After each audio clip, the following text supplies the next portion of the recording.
নমস্কাৰ, আজিৰ খবৰলৈ স্বাগতম জনাইছো।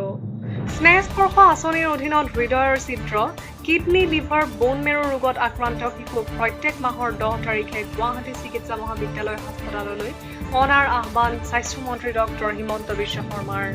শনিবাৰে সংবাদমেলত প্ৰকাশ এইসমূহ সুবিধাৰ বিষয়ে। সকলোৰে বাবে উপলব্ধ হ'ব এই আঁচনি।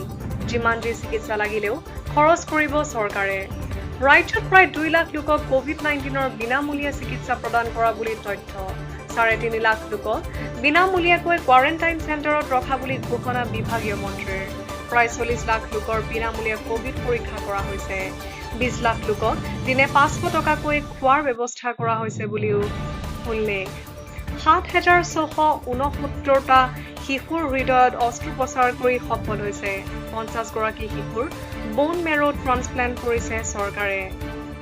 3,562 গৰাকীলৈ অসম আৰোগ্য নিধিৰ আঁচনিৰ সহায় আগবঢ়োৱাৰ তথ্য প্ৰকাশ সংবাদমেলত।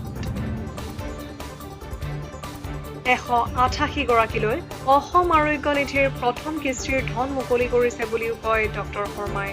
30 লাখ লোকক আহাৰ যোগান ধৰা হৈছে বুলিও তেওঁ কয়।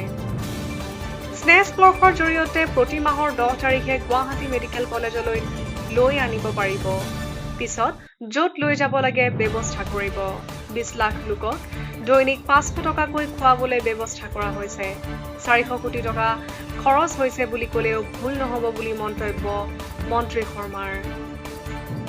অসম আৰোগ্য নিধিৰ পৰা আগবঢ়োৱা পুঁজি 100% চৰকাৰী অনুদান বুলি প্ৰকাশ। ৰাইজৰ বৰঙণি অক্ষত অৱস্থাত আছে বুলি ঘোষণা সংবাদমেলত। অধিক তথ্যৰ বাবে চাই থাকক আজিৰ খবৰ।